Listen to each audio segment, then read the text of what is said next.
thank you, Ashish, for joining. And it's always a pleasure to talk to you and looking forward to a great conversation again today. Same here, Arpit. So, now, Ashish, first of all, we'll come to the most exciting bit, which is about the products and some announcements that you might have to make. But we'll start off with how did the year go by? Was it in line with your expectations? Where would you rate the year that just went by? Yeah, I think 2024, I think, let's talk about the industry first. Yep. The industry finished at around 4.2 million, which was around 4 to 5% growth over 2023. I would say that, the projections or the expectations of the entire industry were a little bit higher. Not because the market boom was booming, but because everybody had planned higher. So I would say the expectations internally from all manufacturers were a little bit higher than what the industry reality was.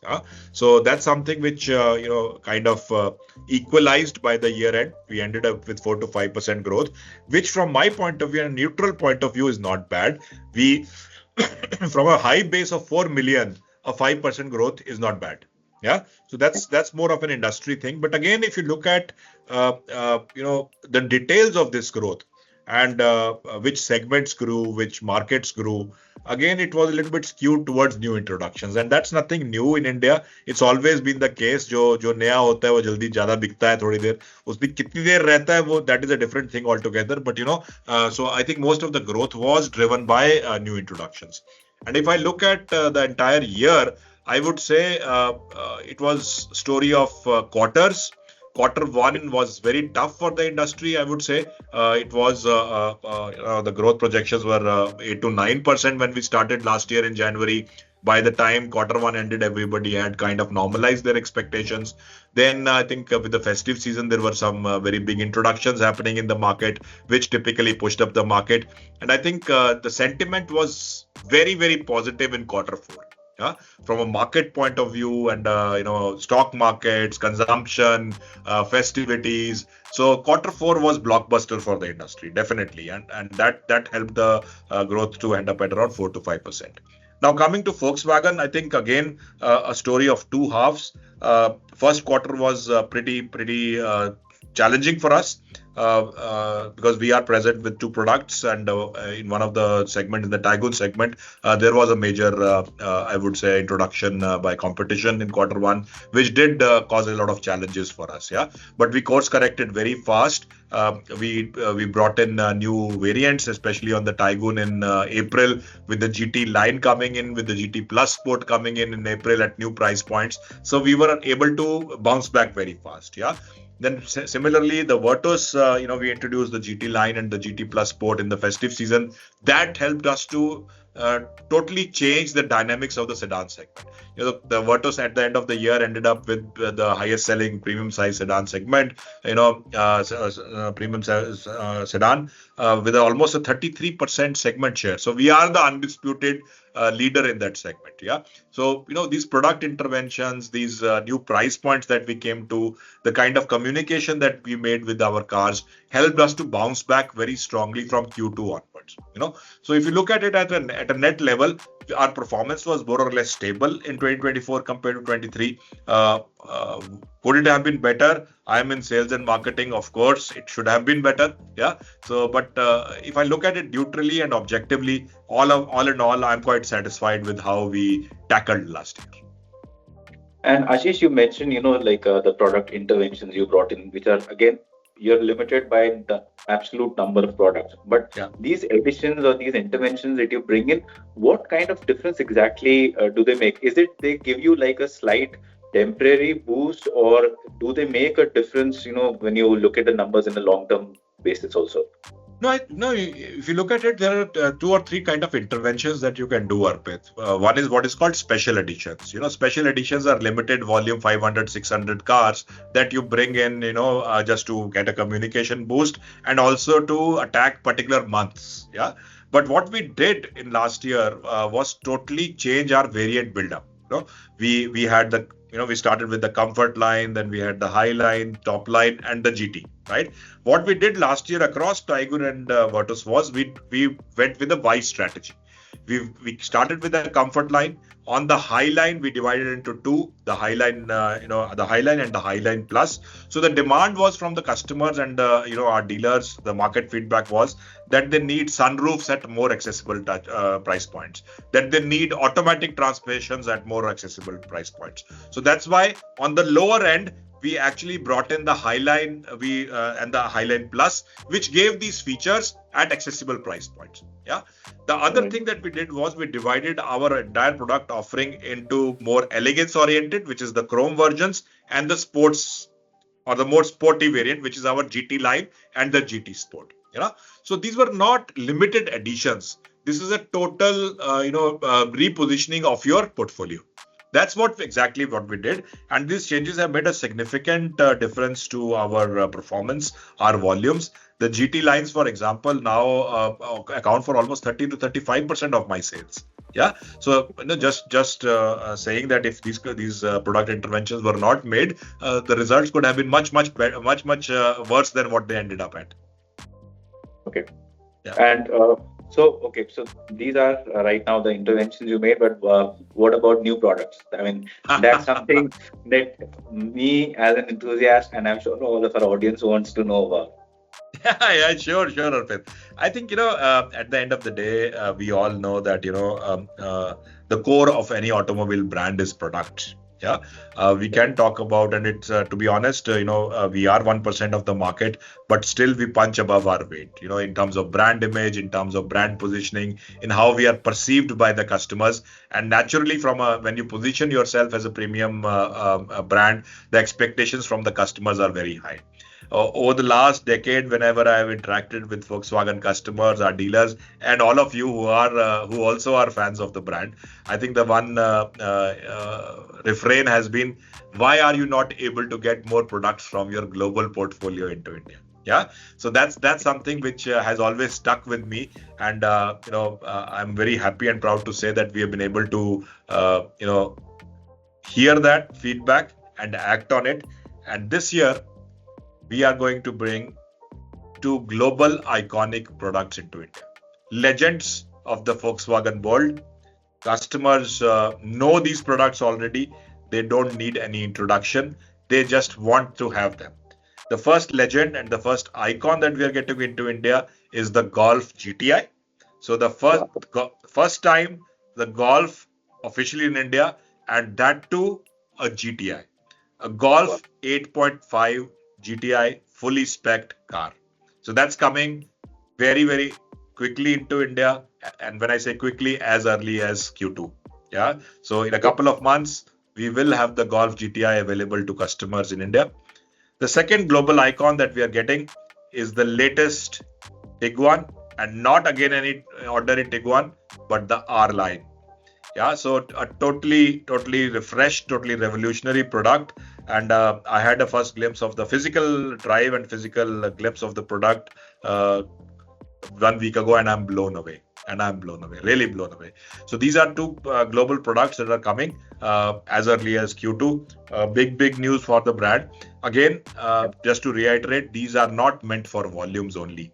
These are meant for the love of the brand and the love of German engineering excellence that we stand for. Yeah, so that's what we want to convey. The very clear positioning that we are taking as a brand this year in India is what we call progressive performance. We have a kind of a premium positioning in the market, and we want to take that positioning even higher. Yeah, we want to show our progressive credentials through our global products. We want to show the progressive nature of our brand through a premium customer experience, and of course, performance both in products, in sales, in customer experience. Yeah. So our theme for the year that we have set out ourselves in the network is progressive performance, and under that, the performance-oriented products, the Golf GTI and the Tiguan R-Line. That's really great news, Ashish. And I think it's also good because Volkswagen as a brand, I think for the last few years was missing out on having some of the like those halo products that do not add to numbers but reflect the true Volkswagen of the German engineering. So it's really good to know that finally the Golf and the Tiguan R-Line are coming. Uh, but again, I'm sure a lot of our audience would have this question.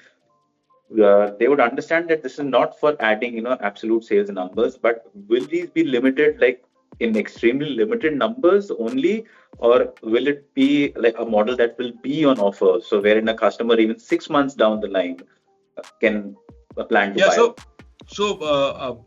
Arpit, these cars are being brought in as FBUs under the GSR 870 rule, right? Yeah. So under GSR 870, as you are aware, there are only limited number of cars that you can import. Yeah, and Right. for us as our entity in India, we have 5 brands under it. Yeah, so the quota gets divided further for us when we come to Volkswagen brand level.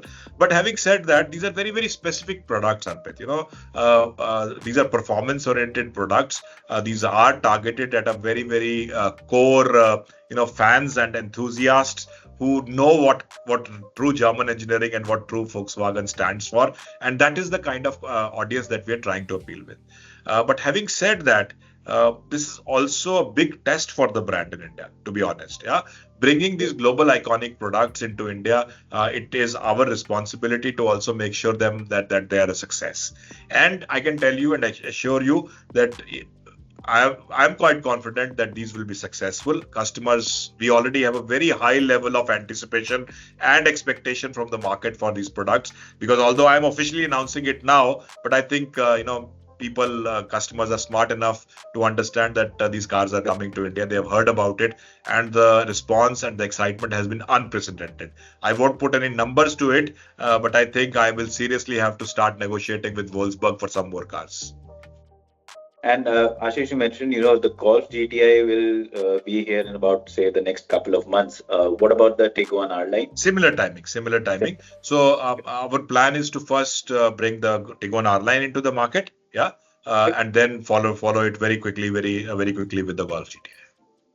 Okay, great. And so basically Q2, Yeah, both early of them, Q2, early Q2. early. All right. And some time back you launched Volkswagen Experiences, and for these customers, now these customers are going to be very different in terms of profile and demographics from your regular customers. Yeah. So are you also looking at doing some tailor-made experience program for these guys who will buy these cars? Yeah, Volkswagen Experiences, no, Arpit, you were part of it, was more from an umbrella, Volkswagen, sort of, for the lack of a better word, Volkswagen immersion kind of a program. And that's a wider umbrella under which we will be doing any further activities. So definitely, Golf GTI is a very, very specific set of customers. And, the experience is not only about driving the cars, the experience is also at the showroom. The experience is also the interactions with the brand and the kind of camaraderie and the kind of affinity you can develop to the brand with these kind of products. So 100% Volkswagen Experiences will be the umbrella under which we will give customized experiences to these customers as well. That's part of our entire plan as well. Okay. So, so these are like now going to be your Halo products. But if I also come back to, when we met last time for the annual conference and before that, what about the electric plans? The ID.4 was showcased. So what's the update on that? So the ID.4 is very much in the plans, Arpit, but I'll be honest, and you have to constantly evaluate the market. When we thought of bringing the ID.4 into the market, the electric space was very rarefied. Yeah, there was hardly any competition available. But if you look at the last 1 year, the kind of products that have been launched in the market, the kind of features and the price points, you have to really reevaluate that. ID.4, in what space, in what form, at what price point, yeah, under what policy do you bring it in? Yeah, so do you bring it as an FBU? Do you bring it as a PNC? Do you bring it under the new electric policy? So those are things which are still very much dynamic in nature. Yeah. And having seen all these things play out in the market, I am also constantly reevaluating in what shape and form should I bring these cars into India. But definitely, I do believe that it is a great product. It is the right product to bring into India. But I'm just waiting for certain policies and everything to settle down to make a final decision. Okay. And about the mass market segment, Ashish, there you still are limited by the number of products. Now, within the group, of course, Skoda has the Kaila. So, can we expect any kind of a Volkswagen form of a vehicle on that anytime soon?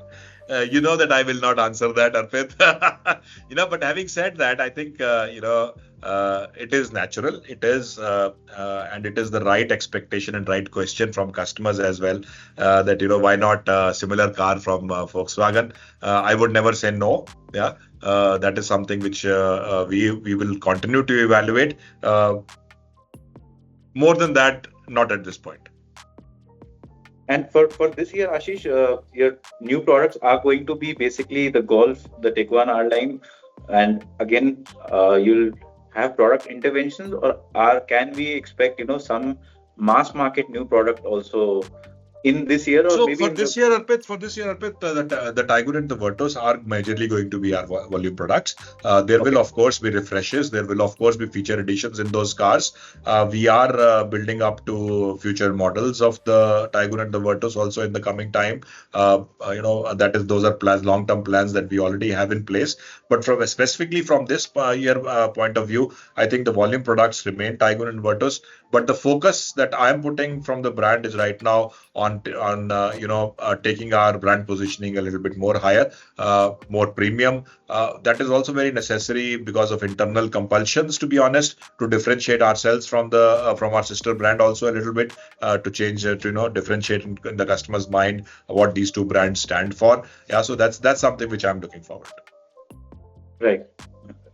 And beyond that, if I talk about the overall used car business, how's that been growing? Have you seen any positive uptake in that? Very much, and I think used car has become one of the third strongest pillar for us, or among the three strong pillars for our dealership operations, especially sales, of course, one, service the second, and now used car is a very, very strong pillar for our dealer network. Just to give you some figures, 2018-19, my network used to sell 3,000 used cars.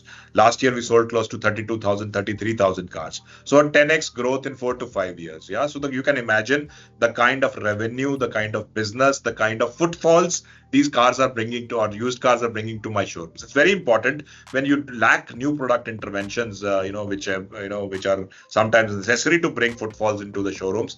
The pre-owned car customers coming into our brand, first of all, gives them an access to Volkswagen brand at lower price points. Right. Yeah. Secondly, it gives them an experience of a brand which they will carry for their life, and when they want to go for a new car, typically the first thing that will occur in their mind is Volkswagen. Yeah. So I would say pre-owned cars is actually my entry-level business model. Okay. Yeah, so that's very, very critical for any car brand, but more especially for us.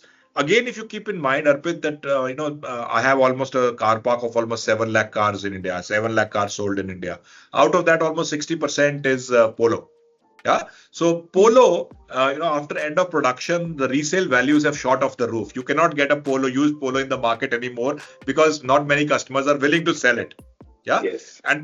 And what I see is that these Polo customers and Volkswagen, erstwhile Volkswagen customers or existing Volkswagen customers, their trust on the brand is so high that they would like to come to my network only to talk about exchange, to talk about upgrade. So keeping this in mind, this year is again very special because this is the 50th year of the Polo worldwide. Yeah, and it's a big occasion that we are also celebrating across our network this year. From this month, March 2025, we are also offering a special loyalty bonus to existing Polo customers. A special loyalty bonus of 50,000 for buying an additional Volkswagen. Yeah, so that's something which I think will motivate them, and it's a way of our way to show a little bit of gratitude to the customers who have loved us. Great. So I think that's Can we overall, make I think this a the last lot of question, sir, exciting please? announcements that you've made, Ashish. And it's not just me, I'm sure a lot of people will be looking forward to seeing these cars on the road and driving them. I for sure am just, very excited to be, Yeah. waiting to get my hands on both of them. So looking forward to that. And as always, it's been a great conversation. So thank you for your time.